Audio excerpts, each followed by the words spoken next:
Now, I have with me in the studio today Mike Douglas, who has been out and about earlier this week collecting caterpillars from oak trees. Is that right? Yes, that's right. And I understand that you aren't collecting these caterpillars in order to conserve them, are you? Absolutely not. The caterpillars I've been collecting are from a kind of moth called the oak processionary moth. These caterpillars can cause huge amount of damage on trees.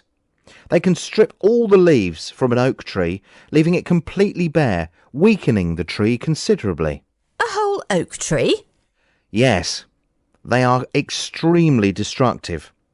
They can also harm humans.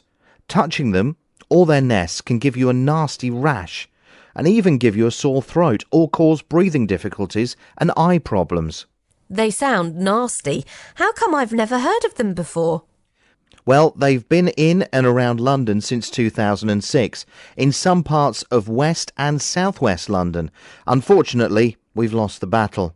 The moths are here to stay and there's nothing we can do about it. We're working in the area around Croydon, where there's been another outbreak, and we're trying to contain it so it doesn't spread any further.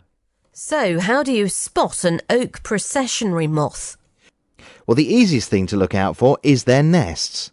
They look like a grey wart on the side of a tree. Some are about the size of a golf ball, while larger ones can be up to 2 feet in diameter. That's huge! It is. You can imagine how many caterpillars you can find in a nest that big. The other thing we are doing is setting traps for the moths between July and September to attract the adult moths. We're doing this over a 2-kilometre area so we can monitor how far the moths are spreading and make sure they aren't flying beyond where we'd expect them to be. Now, I understand that the oak processionary moth is not the only pest that you are worried about. No, it's not. There are many hundreds of pests that could have a terrible effect on our wildlife if they're not monitored correctly. As more and more products are bought in from other countries rather than being produced here in the UK, more and more fungi, beetles and moths are allowed to travel to new areas, while warmer temperatures are allowing them to survive and flourish where previously they'd have been unable to. It's believed that such pests as these are moving closer to the poles at a rate of around 3 kilometres a year. Some insects are moving even faster, at about 10 kilometres a year. The pine processionary moth, for example, is gradually moving north through France and is now breeding close to Paris. We've already had outbreaks in the UK, which we've managed to contain. But if we don't keep up the vigilance, it means that we could see the decline of some of our most important tree species. What can be done about that? It's hard. There's very little government funding for this, so we are encouraging the public to be our eyes and ears. How can they do that? Well, the public can help us spot these pests while they're in their gardens, in parks, woodlands, generally out and about, to help us control the threats before they become too serious a problem. It's not the first time we've asked the public to do this.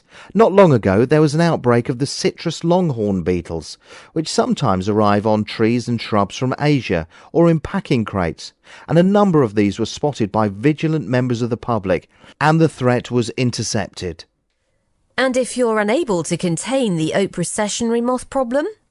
Well, we may face a real problem. In the 1970s, Britain lost all its elm trees to Dutch elm disease, altering the landscape significantly.